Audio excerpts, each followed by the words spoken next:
out for an email tomorrow with a link to the video.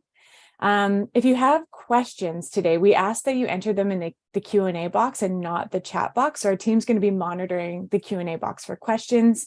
And there's an option to upvote the questions that you most would like us to respond to. So we're going to be keeping an eye on that. The chat box, please use that for chatting. We want to mention, journalism, journalists and police are two different professions, and it's very important that those two professions are able to work respectfully together. So in that light, we're just asking that everyone in attendance keep the chat respectful today. And we kindly request that folks refrain from swearing or from personal attacks, and please instead engage with genuine curiosity. If you aren't able to do so, we're going to have to remove you from the discussion. So we're just asking everyone to keep it civil. Also, we're providing closed captioning today. To turn that on, you can just go to the control panel at the bottom of your Zoom screen and click Show Captions to turn the captions on. You can select in the settings to control the size of those captions. You can actually move the caption box around your screen for your viewing preferences. So once again, thank you, everyone. And welcome. My name is Carol Linnitt. I'm one of the co-founders of the Narwhal, and I'm the executive editor, and I'm going to be the moderator for today's event. Just running through a few more housekeeping things here. A transcript of the chat is not going to be made available after this event for legal reasons, so apologies to anyone disappointed by this. I know that people often request that. Another moment here, I just wanted to take an opportunity here to acknowledge that this is a very white panel, speaking to an issue that has predominantly weighed in on Indigenous people and Indigenous communities, especially the Wet'suwet'en. At the Narwhal, we center Indigenous perspectives and experiences in our reporting, and those sets of concerns are also important here in the context of the legal case we're speaking about today. And we also want to acknowledge that this case hinges on the arrest of Amber Bracken, a non-Indigenous journalist. Well, on the day in question, many Indigenous people were also imprisoned, and their stories are not receiving the same kind of spotlight as Amber's is. At the Narwhal, we are committed to covering those stories in a consistent and transparent way, bringing that spotlight to the people in places that all too often go uncovered and unnoticed in the press.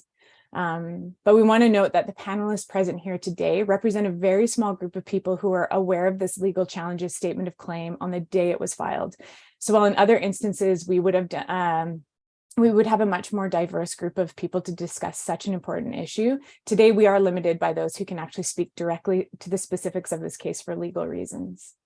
So to just jump in here and to get us started, we're going to go around to each of the speakers for a sort of quick 1-minute rapid round, where I'm going to ask questions just to help us get situated, and then we're going to roll right into questions from the folks in attendance today. So to begin, I'm going to jump into a question for Emma Gilchrist, who is the co-founder of the Narwhal. She's the Narwhal's editor-in-chief and the executive director. Emma, 1-minute rapid round question for you is, what is at stake in this case? Thank you, Carol, and thanks everyone for being here today. There's so much at stake in this case. The thing with Amber Bracken's arrest in November 2021 is that it was just the latest in a whole string of incidents of police increasingly overreaching their powers with journalists and not obeying the law of the land. And when police are not following the rules, that's when somebody needs to step in and take that question to the courts, who are responsible for that. And so by taking this case, what we're ensuring is that there are meaningful consequences for police when they do things like arresting journalists, moving them out of exclusion zones. And we're making sure by suing for damages that these things don't happen again. And we're also drawing, police's attention to the Charter of Rights and Freedoms and the freedom of the press. And this is also really, really important. And we hope that it will ultimately change policies and practices of police forces across Canada so that something like this never happens again. Great. Thank you so much, Emma.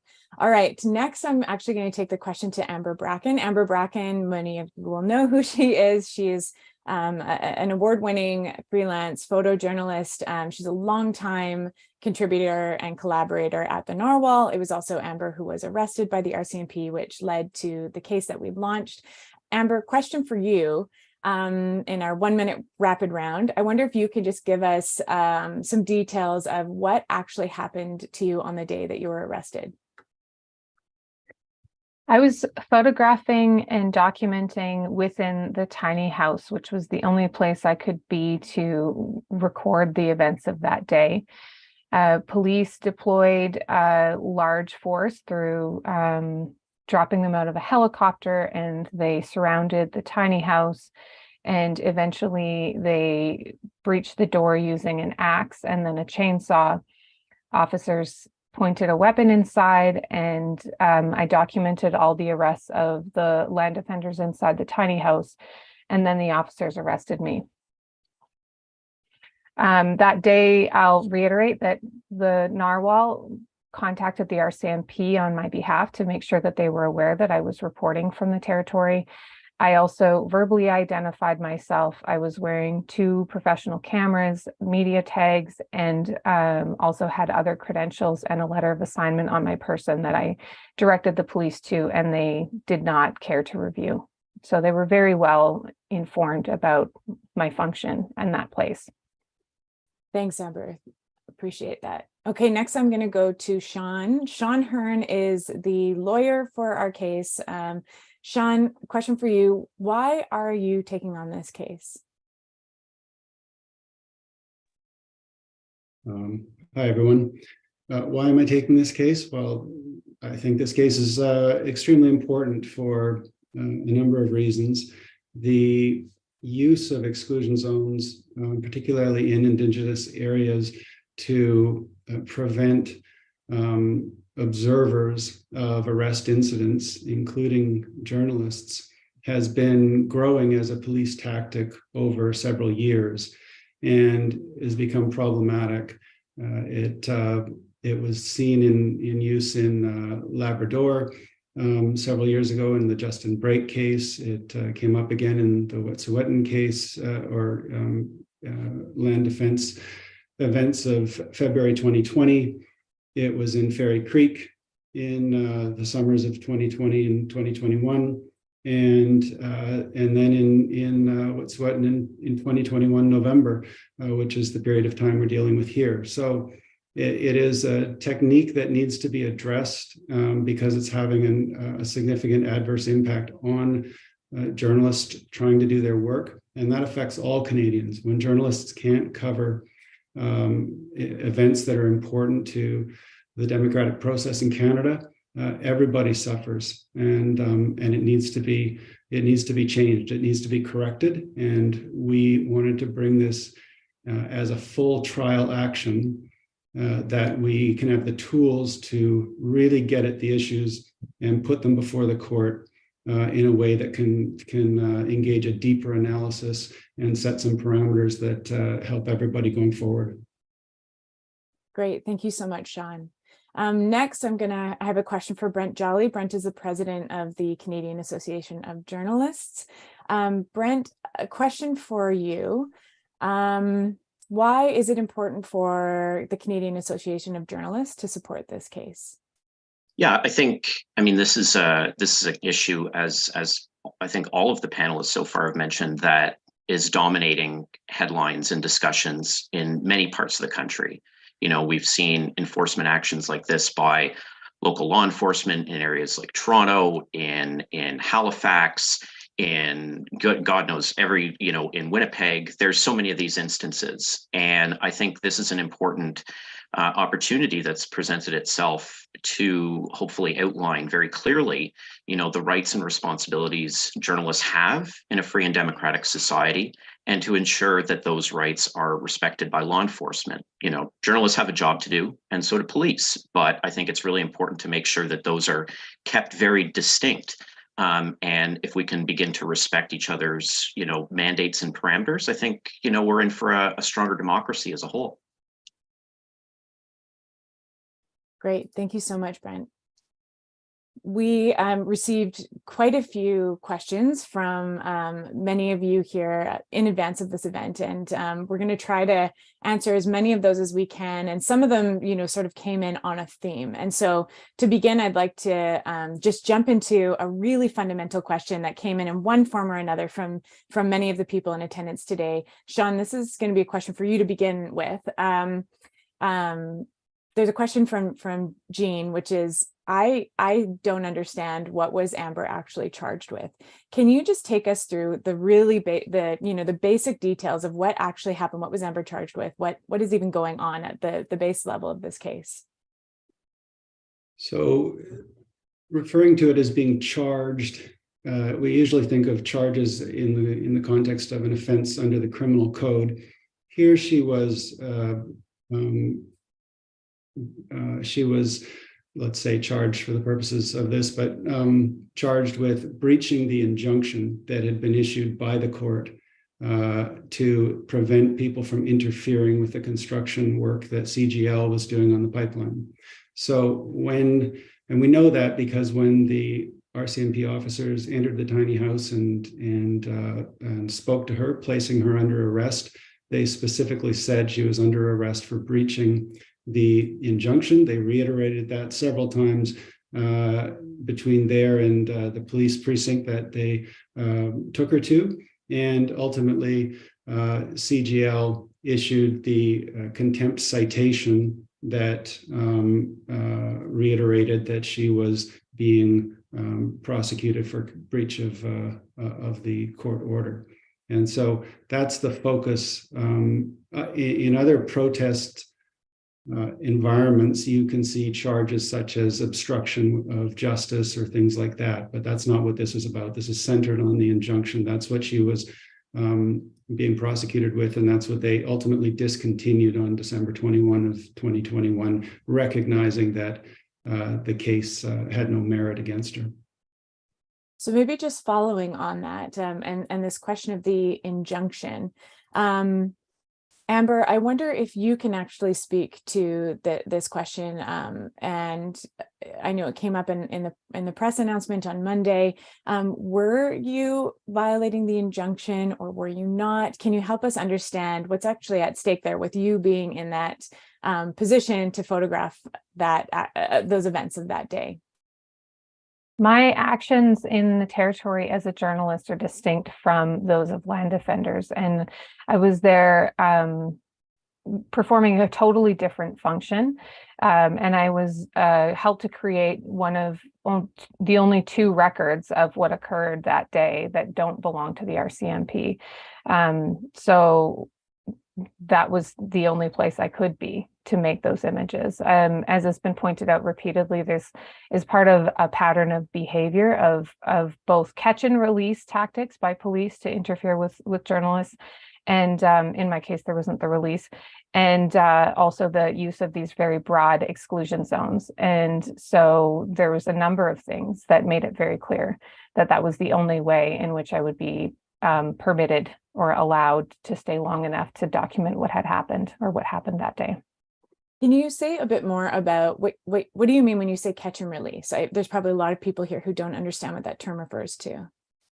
So several of my colleagues in Wet'suwet'en territory and also people in covering Fairy Creek that I know of have been detained and arrested, and sometimes with charges, but often without charges, and removed from the scene. And so it's not a criminal proceeding. It's not something they have to go to court for, but it interferes with their ability to document on the day. And so it interferes with the events of that day.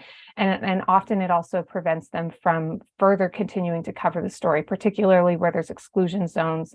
When you leave that area and police have already made it very difficult to return, that can be a one-way ticket. So when there's further enforcements or further events happening in that area, it prohibits or removes any oversight from the media. And this has been a really common tactic that has been really difficult to address because it doesn't necessarily go through the courts.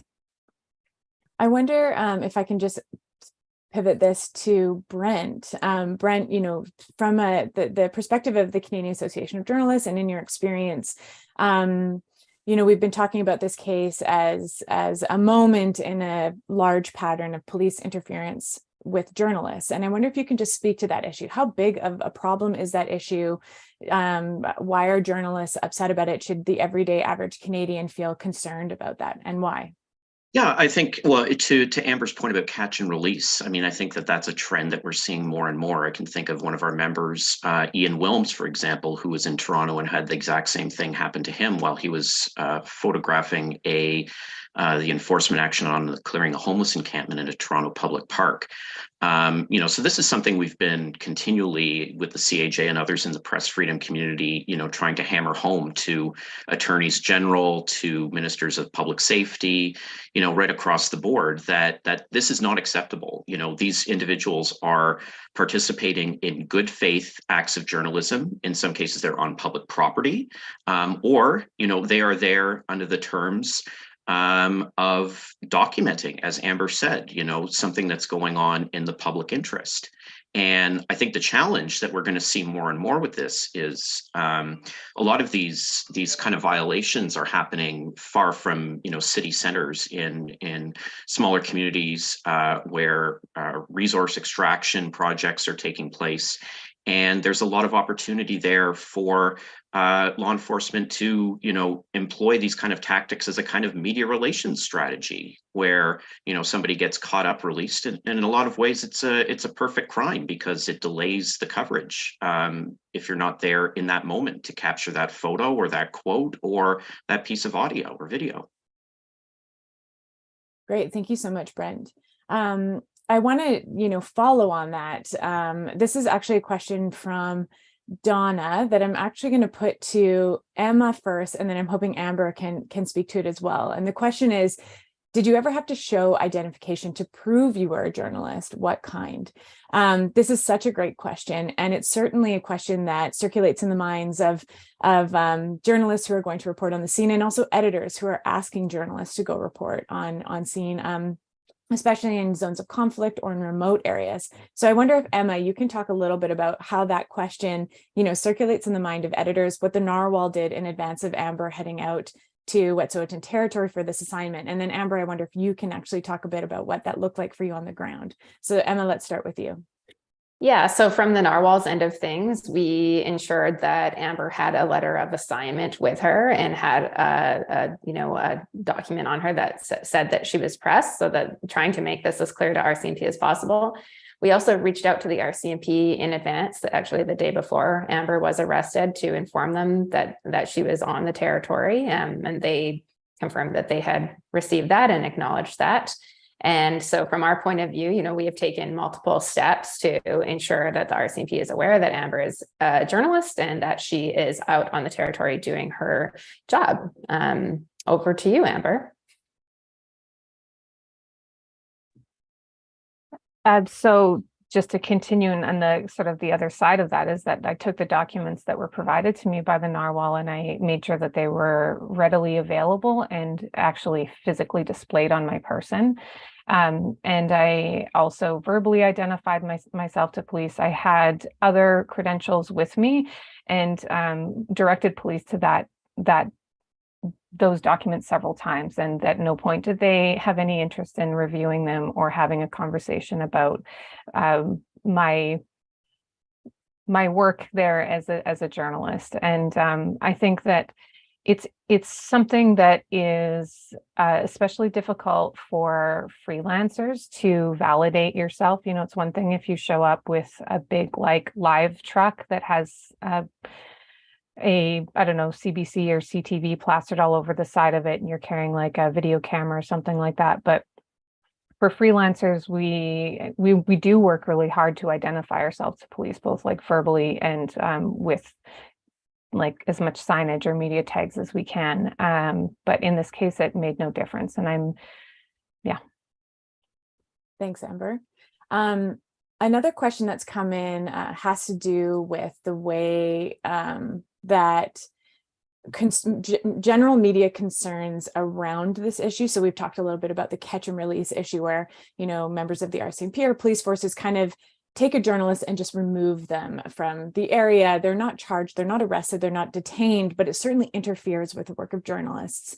A few months before Amber was arrested, we were in the summer months, and the Fairy Creek protests were happening, the Fairy Creek blockades on Vancouver Island, in what became the largest act of civil disobedience in Canadian history. And lots of media were just going out to these remote logging roads to try to document these arrests that were happening day in, day out.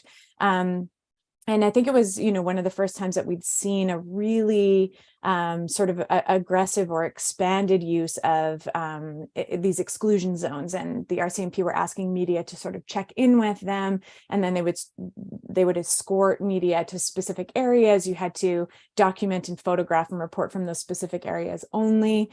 And that became very problematic and troublesome, and really interfered with the ability of journalists to news gather. And so the Narwhal, along with a number of other independent media outlets, actually launched a legal challenge against that practice. And Sean was the lawyer who carried that legal challenge forward. And Sean, I wonder if you can take us a little bit inside that issue, because I think that moment and taking that legal case and trying to push back in a small but important way against that RCMP tactic actually set us up in many ways for what was about to happen to Amber. So I wonder if you could just speak a little bit to what was at stake there and how it was sort of informing editors and journalists about what was allowed and what was not allowed when we were reporting from within injunction zones.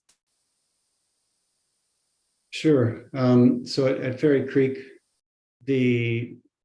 when I became involved, it was an ongoing, protest event, and so there was some urgency in trying to change the practices of the RCMP in relation to journalists with immediate effect. And so what we did there is bring an application back to the judge who was in charge of the injunction, and ask the judge to put some specific language into the injunction that highlighted the importance of the role of journalists in Canada and the role of journalists in Fairy Creek, and to respect those rights.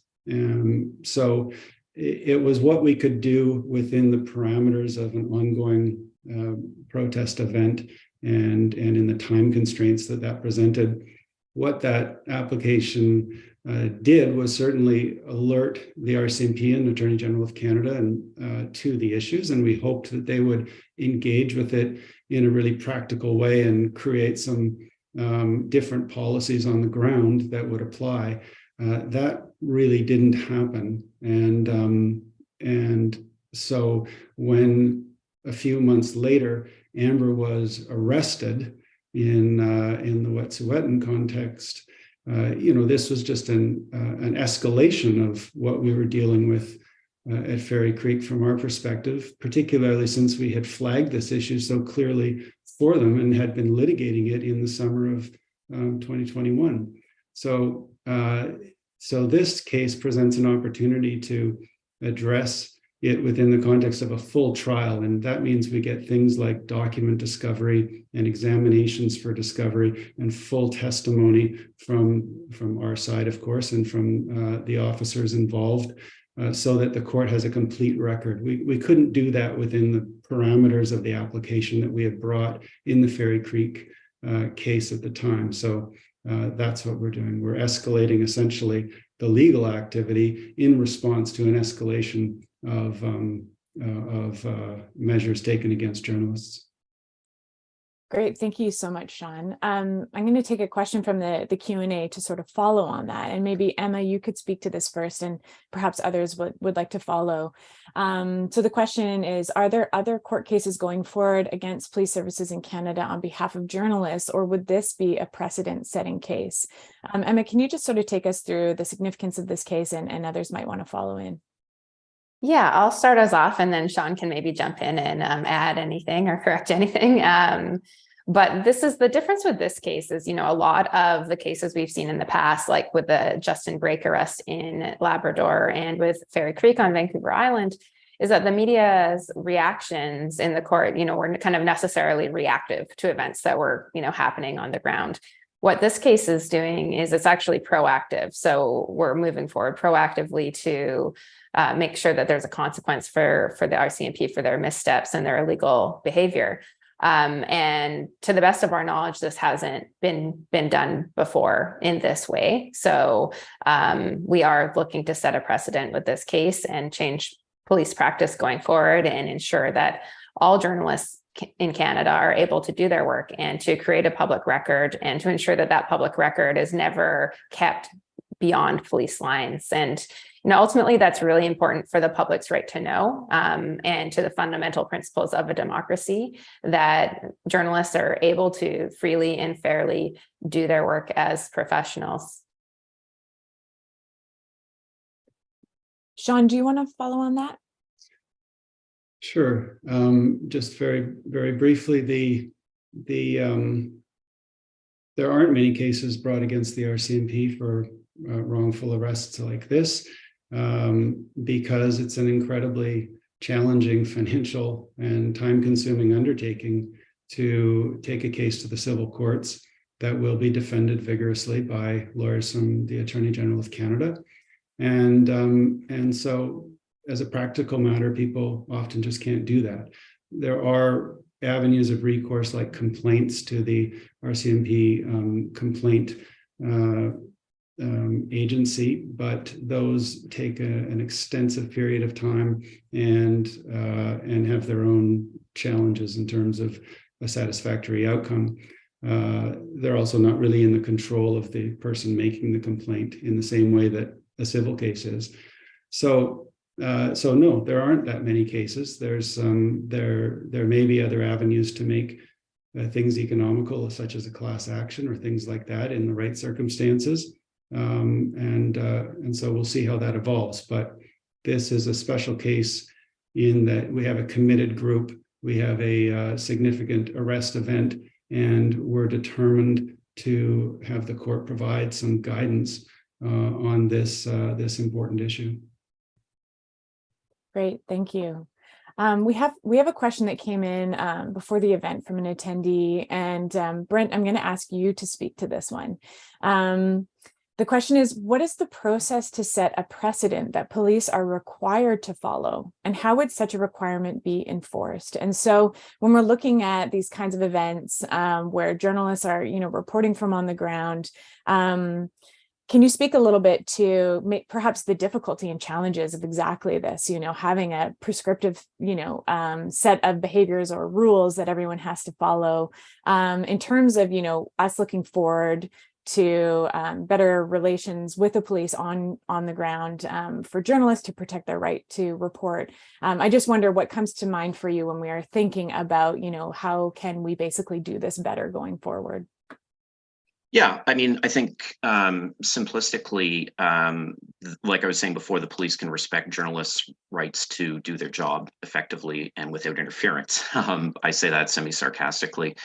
I think more specifically in terms of what we could do, I mean, this is something, there's obviously the precedent element, which I think this is looking at in some way, shape, and form. But there's also some very practical solutions that can be implemented. I mean, before an enforcement action takes place, whether it's with the RCMP or a local police service, there is sort of a briefing beforehand for officers. It's not just people, officers show up in the morning and start, rounding up, individuals who are engaging in protest actions, journalists, activists, all kinds of stuff. There's a plan and there's a process. So one of the things that we've mentioned to the RCMP in the past is maybe there's a way to insert a small briefing in their binder in advance of any enforcement action being undertaken to expressly put forward the legal parameters for dealing with journalists, such as the Brake case, because, as Amber experienced, she sort of asked those who detained her whether she was familiar with the Brake case, and they, responded, I think their answer was, well, we'll leave it up to a judge to decide. So I think that that's a very simple, straightforward thing that could be used for any law enforcement agency in Canada, regardless of the size. And frankly, I'd be happy to help prepare that for them so we can avoid having to go through this process over and over and over again. Just to follow on that, Brent, you mentioned the Brake case, and probably a lot of people who have been following this issue have seen that come up, and they might know maybe generally a little bit about what it is, but can you give us a very short introduction to yeah, for sure. I mean, the Brake, this is involving Justin Brake, who was reporter at, he was working for the Independent in Newfoundland and Labrador. Goodness, it's been about 5-6 years now since it happened. He was covering the development at Muskrat Falls in Newfoundland and Labrador. He decided to embed with some journalists or some Indigenous activists in order to be able to, get the story and to have access. And basically, law enforcement, arrested him for that because he was breaching the terms of the injunction. Fast forward, several years, with much consternation and debate, Justice Green at the Supreme Court of Newfoundland and Labrador came down with a decision that said, Justin Brake's was within his rights to do what he did. And put forward a series of non-exhaustive tests to determine, situations where journalists would be able to participate or not participate, but be able to be involved in covering events and not subject to the injunction, particularly as it relates to issues relating to Indigenous rights, reconciliation, and so forth. Great, thanks so much. I just want to switch gears here a little bit because there have been quite a few questions that have come in that speak perhaps a bit more to the internal and maybe even personal side of bringing a case like this. And so this is a question for Amber and for Emma. So it's maybe, it's no small thing to bring a lawsuit against the RCMP. Amber, some people have really wondered if you feel or have felt nervous or afraid, and what are some of the things that you've been scared of bringing this case forward? I wonder if you could speak to that. As you well know, it's no small thing to bring a case against the RCMP, and we've talked exhaustively about it, and the plan has been very thorough. And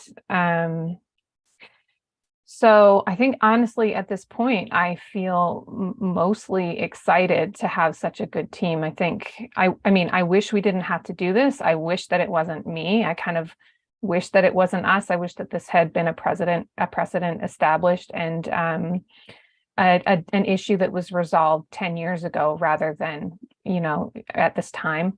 But it's overdue. It's really important. It is necessary for a continued democratic process in Canada. And so I'm mostly just really glad to be here. I think it's really important.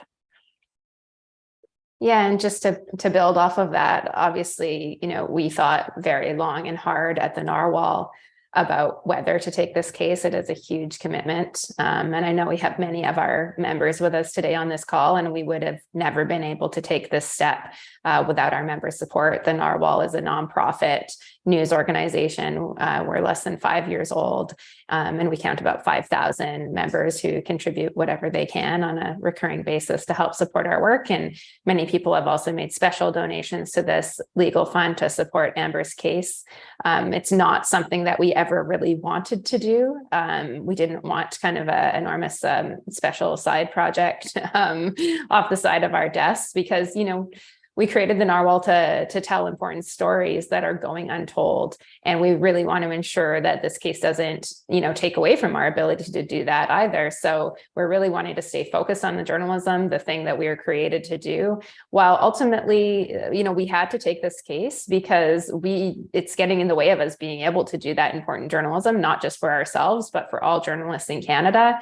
It has huge questions in terms of Indigenous rights. And, the justice in the Justin Brake case made that very clear, that it's particularly important that there are observers and that events between police and Indigenous people are documented. And so it's a fundamental question of justice and fairness in our country.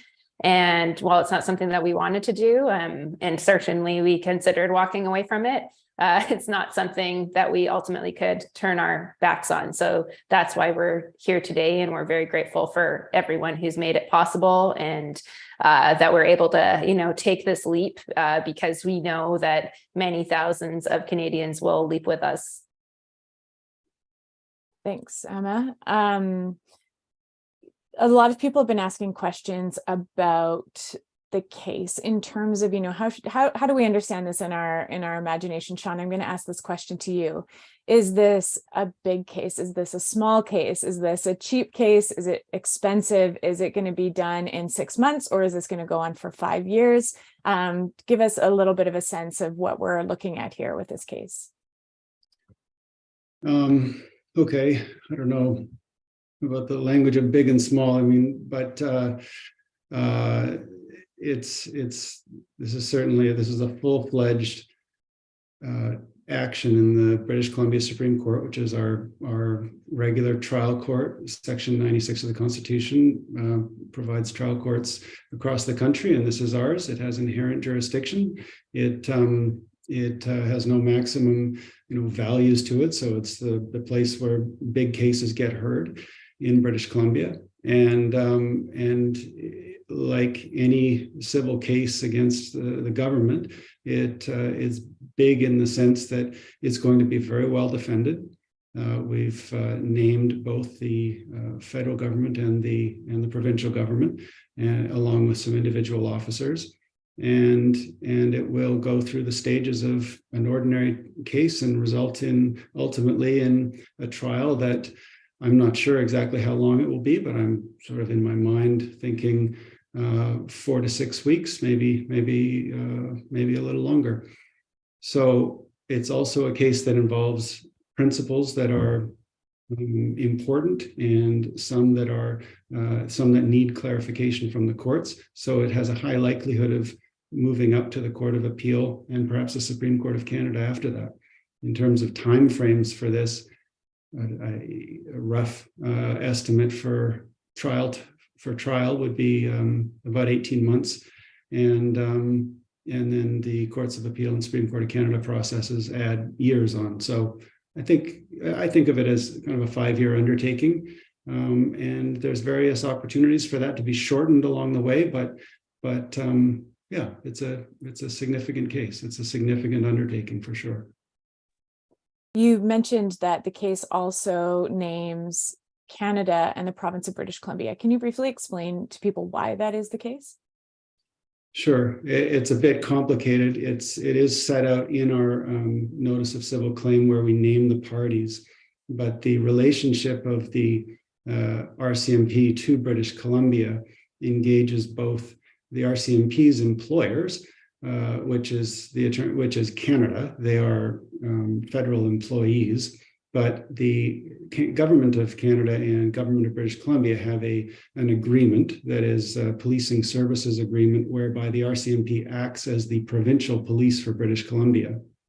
And so in areas that, such as the Wet'suwet'en area, when there's a police event there, it's going to be addressed by the RCMP in their capacity as the provincial police. And within the policing agreement between Canada and British Columbia, there's a number of different cross-indemnity provisions about who pays for what and so on. And so at this stage, we named both the province and the federal government as having an involvement with the officers who were on the ground making this arrest. And the individual officers had to be named as well, based on the common law of wrongful arrest, which requires the individual arresting officers to be named. Great. Thank you, Sean. Sean, I know you love being in the spotlight, so I'm going to ask you another question.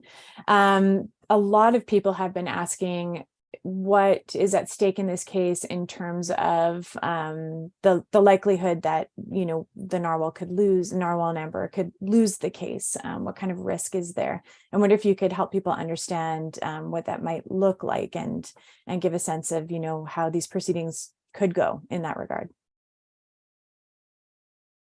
Well, I'm not going to get into you know, percentage chances or what arguments we could lose on in a forum like this, but certainly relating to the procedural concept that you can lose a case that you bring. If you do lose, you can have costs awarded against you. So this is one of the barriers, or one of the significant considerations that goes into the decision to bring a lawsuit like this. If you lose, the typical outcome in an ordinary lawsuit is that the loser pays about 1/4 of the legal fees of the other side. And in a case that's pretty substantial and is going to involve a long trial, those costs can be very large. Now, there's arguments we can make against that we're bringing this in the public interest, for example, and that we shouldn't have to face that kind of exposure at the end of the day. But we won't know the answer to the strength of those arguments until the end of the trial. So you have to go into it knowing that there's this potential exposure. You have to go in confident that you've got a good case, but there's no such thing as a slam dunk case, essentially, especially if you're dealing with issues that engage charter rights. And so it's a big undertaking, and that was something that Amber and the Narwhal wrestled with, and ultimately decided, as Emma said, that they felt compelled to do this and to bring some light onto this issue and hopefully achieve justice. Thank you, Sean. This is a question for Emma, and perhaps Brent would like to weigh into. Folks are wondering, with a win in this case, how could that potentially affect how journalists operate in these kinds of situations in the future? What kind of ground can be gained from a win in this case? Emma, could you speak to that? Yeah, I think a really clear win in this case would force RCMP to adjust their policies and procedures around how they deal with enforcement actions when journalists are present. So ideally, this would, impact the way that journalists are able to do their work on the ground. It could also, we are also arguing that there should potentially be a distinct right in the Charter of Rights and Freedoms to freedom of the press. It's currently kind of bundled in with another set of rights. So it could elevate the right to freedom of the press more broadly in the country as well, which would be obviously a major change. But really, at the end of the day, it's once you create a true consequence for police of their actions, then you would expect to see them change their policies going forward and have a positive benefit for all journalists doing their work across the country. I echo everything that Emma just said. I'm by default an institutionalist, so this is kind of an interesting thing for me, but I significantly think that this court case in and of itself could be useful to help facilitate change. I don't think we need to wait 5 years or any timeline that Sean was mentioning after, Court of Appeals and various other, legal hallmarks to be able to realize change. I think we can start doing that right away, and we're ready to come to the table. It's up to law enforcement and the RCMP to also come and say, how can we make our practices better? And how can we ensure that your rights are respected when you're out in the field reporting in the public interest? Can I also add something on that? Is that all right if I jump in? I for myself, what I'm hoping to see change is a reversal of the trends that I've witnessed over the last 3 years covering in Wet'suwet'en territory. So I've seen the crowd thin in terms of media that are covering and even attempting to cover. And it's because they've been hitting the wall of the media exclusion zone. And so what I'm hoping to see is a much broader field of journalists who are able to access these situations, so we get deeper and richer reporting. I mean, I was the only daily news reporter there, but I didn't want to be. It would have been great to have a field of my colleagues alongside me, and I hope in the future that's what we'll be able to see. Following on that, another question that has just come up here and there is, why was Amber there? Like, why was it important for the Narwhal that Amber was there? And Emma, I wonder if you could just speak to, more of like a 10,000 foot view here. Why did the Narwhal send Amber there, and why is it important that these kinds of stories are covered right now? Yeah, I mean, we created the Narwhal to tell exactly these kinds of stories. So often a story pops up in the headlines and you have kind of a he said, she said story, and you never get that broader context. And then it disappears from the headlines too, and you move on to the next thing. And what the Narwhal tries to do is really keep that spotlight trained on, the biggest issues of our time. And the conflict in Wet'suwet'en territory is one of many very large, significant issues of our time that relates to Indigenous sovereignty, elected leadership versus hereditary leadership, the expansion of fossil fuel extraction in British Columbia. This is a pipeline that is being built to transport natural gas that is being fracked in northeastern BC across the province for export to other countries. And so, this is a hugely consequential project with huge impacts on BC's greenhouse gas emissions. It's clearly in the public interest to cover the ongoing developments around this project. And the fact that very few reporters are there to cover this and to stick with the story is exactly why the Narwhal covers it, because it's not going to get that coverage anywhere else. If the Narwhal doesn't do this,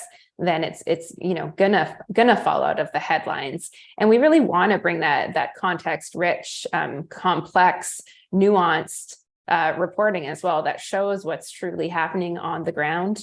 And so it's really important to us to be able to tell these kinds of stories. And we're able to invest in a type of journalism that isn't done in many other places because of our nonprofit model and our reader support. And that's why we had Amber out on the ground at that time. When we sent Amber, we actually had no idea that tensions were about to escalate. We thought she was kind of going to do a bit of a quiet visit to the camps and get back to Edmonton to teach a class a few days later. And lo and behold, things went in a very, very different direction. So we definitely never saw that coming. And I think it's a moment that's seared into all of our memories that we will never forget. A Friday night of frantic text messages being informed that Amber has been arrested, and a frantic weekend of conversations with lawyers trying to get her out of jail.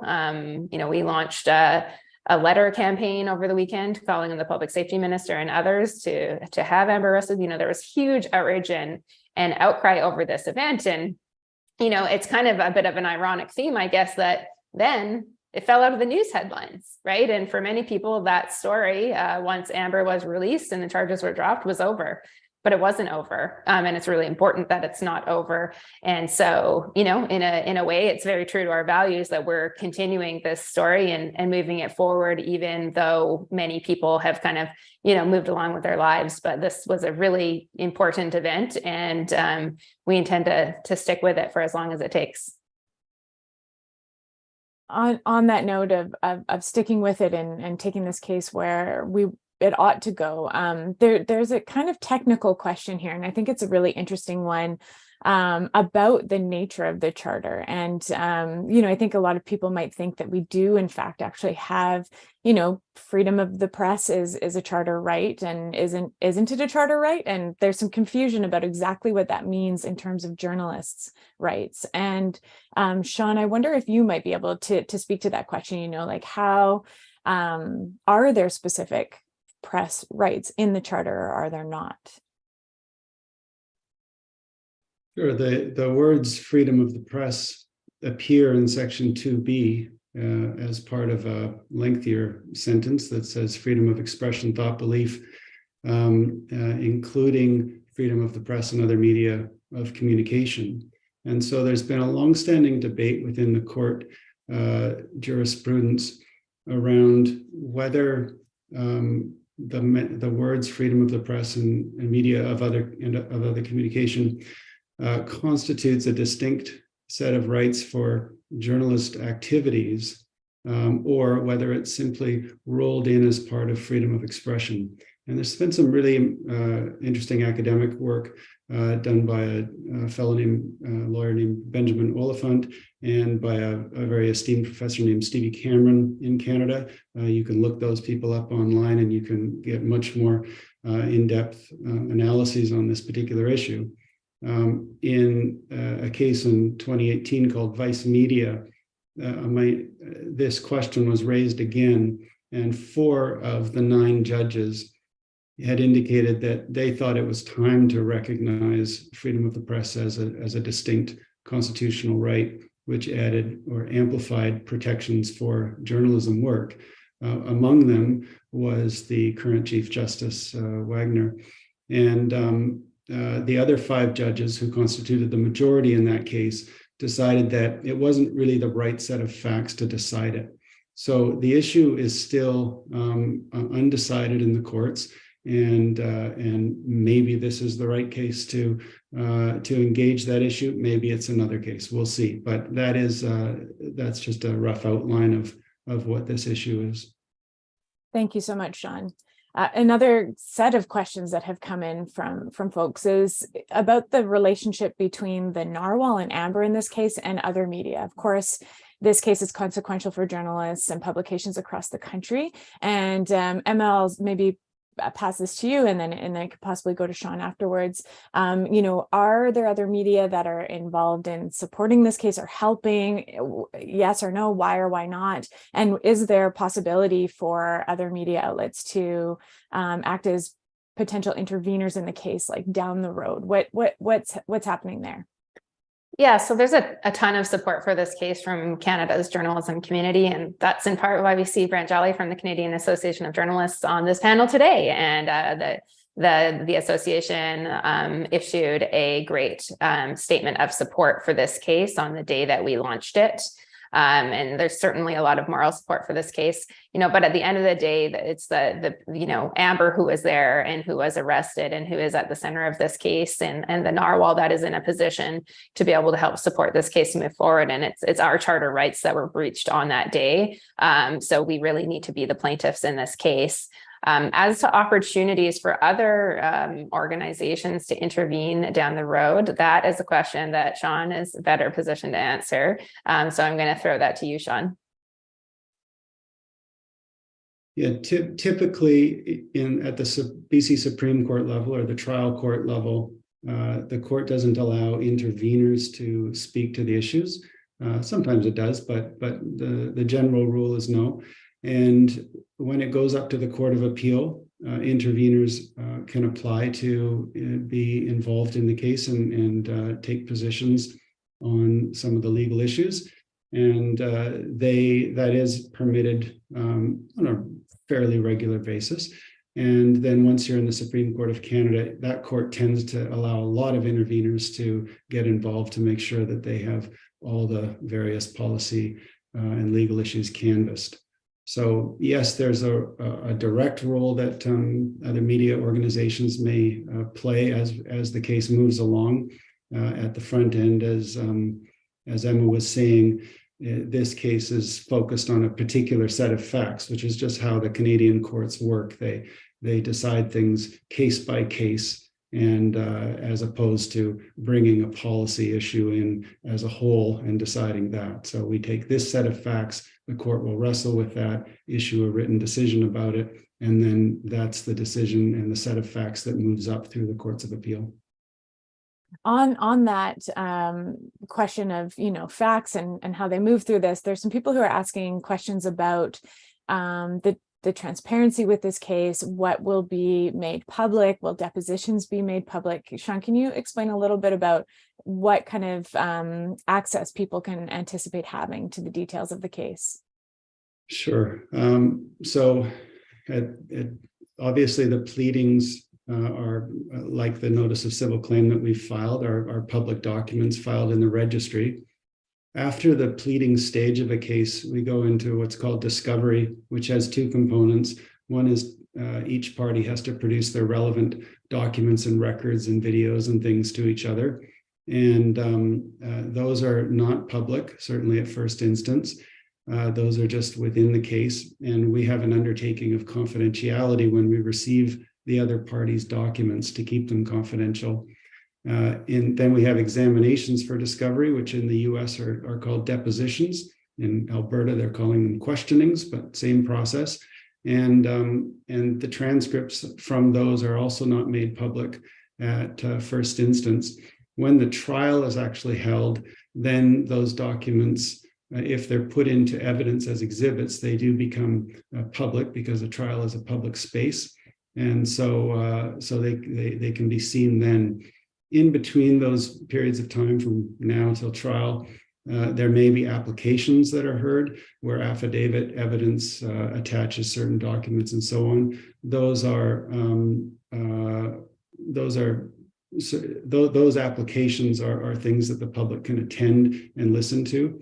And generally speaking, I won't get into all the little exceptions here, but generally speaking, the documents that are produced are also filed in the registry and available to the public. Great. Thank you so much, Sean. Emma, a question for you. For folks that want to follow along with this, will the Narwhal be reporting on the case? Yeah, we've made the decision not to report on this case. We have a pretty clear conflict of interest on this case, and we don't like to report on things where we do have a conflict. Somebody wrote to me the other day and pointed out how CBC and really large news organizations will still sometimes report on cases that they're part of. But the nature of those organizations, that they have like thousands upon thousands of employees. So it's a little bit of a different beast than when you have 22 employees. And we're also cognizant of the capacity of our team, and we want to keep our eye on the ball in terms of producing the journalism that people support us for in the first place. And we also really want to see other media covering this case. So we will not be covering this case ourselves, but we will definitely be keeping people apprised of coverage elsewhere and any major developments through our newsletter. So for folks who want to be kept up to date with this case, I definitely encourage you to make sure that you subscribe to our fun, free weekly newsletter, which also has a GIF, to give you a little chuckle every week along with your somber environmental news. So, join us there. There was a really, really lovely question from Alex about, beyond donating, are there other ways that folks can support this case? And I'd love to hear you speak to that. And Brent, maybe from a broader perspective, thinking about, the journalism world in Canada, how can people support this case and the broader fight for press freedoms that's being advanced here? So Emma, maybe you could start, and then Brent, we'll pass it over to you.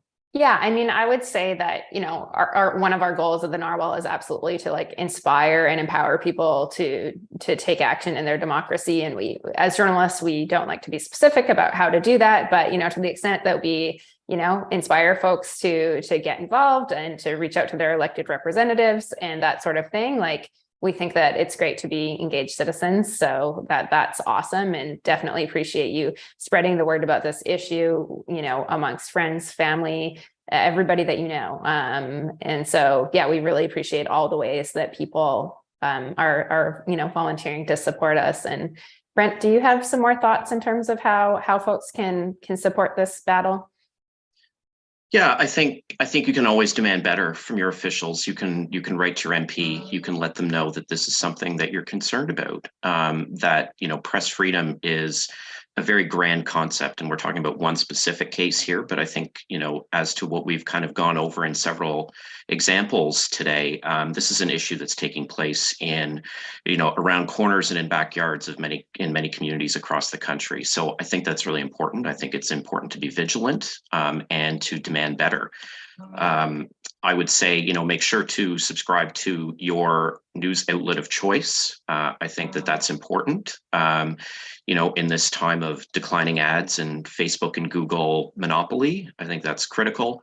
And you can always give to the CAJ. We accept donations too, because we're a volunteer, not-for-profit. So we all have our own jobs, but this is something we all do because, well, we quite frankly just give a damn. So happy to talk to anybody else about that in the future. And that, folks, gives us the wrap-up quote of the day. Just frankly, give a damn. We know all of you do. We certainly do. We're incredibly grateful to our readers and our supporters. We truly would not be here doing what we're doing without you. We're grateful for your time today here with us. Thanks everyone for being here. Thank you so much to all of our panelists, especially Brent, for your time being here with us today.